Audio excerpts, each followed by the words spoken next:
Makin panas arena politik kita nampaknya. Korang dah dengar cerita terbaru? Bekas Menteri Tengku Zafrul Aziz baru-baru ini secara terbuka menyatakan kesediaan beliau untuk bertanding di kerusi Parlimen Pandan bagi pihak PKR pada PRU 16 nanti. Tapi pusingan plot yang paling menarik, kalau beliau diletakkan di sana, bermakna beliau akan berdepan dengan penyandang kerusi tersebut. Siapa lagi kalau bukan gergasi politik kita, Rafizi Ramli? Walaupun Zafrul kata segalanya tertakluk kepada keputusan pucuk pimpinan parti dan beliau sedia berkhidmat di mana sahaja, langkah ini jelas satu statement yang berani.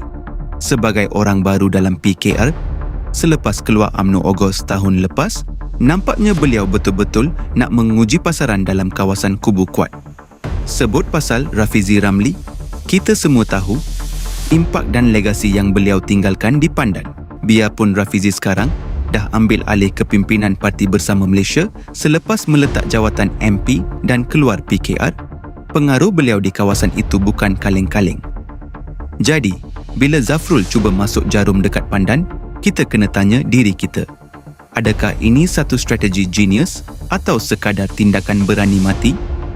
Rekod Zafrul sebelum ini di Kuala Selangor pada PRU 15 pun menyaksikan beliau tewas kepada Dr. Zulkifli Ahmad. Jadi, kalau lawan Dr. Zul pun boleh tersungkur, apa ada pada Zafrul untuk menumbangkan seorang Rafizi Ramli yang terkenal dengan formula dan analisis datanya yang tajam? Korang rasa Zafrul betul-betul ada isi atau sekadar tangkap muat nak cari publicity murahan dalam PKR? Pada pandangan saya, langkah Zafrul ini nampak agak gelojoh dan seperti kurang cermin diri. Rafizi bukan calang-calang ahli politik. Beliau membina reputasi menerusi pendedahan berani dan kredibiliti yang kukuh di mata rakyat. Bukannya sekadar wajah korporat yang diletakkan di kerusi empuk, menuduh atau mencabar seorang veteran yang sudah masak dengan selok-belok. Grassroots di Pandan memerlukan lebih daripada sekadar status penasihat kanan PM.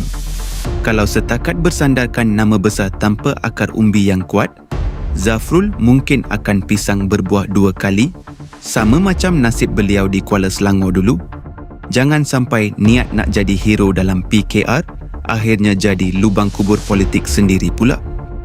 Kesimpulannya, pertembungan atau bayangan saingan di Pandan ini bakal menjadi salah satu tumpuan paling sengit dalam PRU 16. Walau apapun strategi yang cuba dibawa oleh Tengku Zafrul, hakikatnya beliau perlu mendaki gunung yang sangat tinggi untuk menandingi legasi Rafizi Ramli. Bagi kita penyokong tegar Rafizi, ini masanya untuk kita tengok sejauh mana heavyweight corporate ini boleh bertahan dengan asakan politik sebenar. Apa pandangan korang? Agak-agak Tengku Zafrul sempat landing ke atau kena smash awal-awal dengan aura Rafizi? Cuba korang tinggalkan komen dekat bawah, kita sembang santai.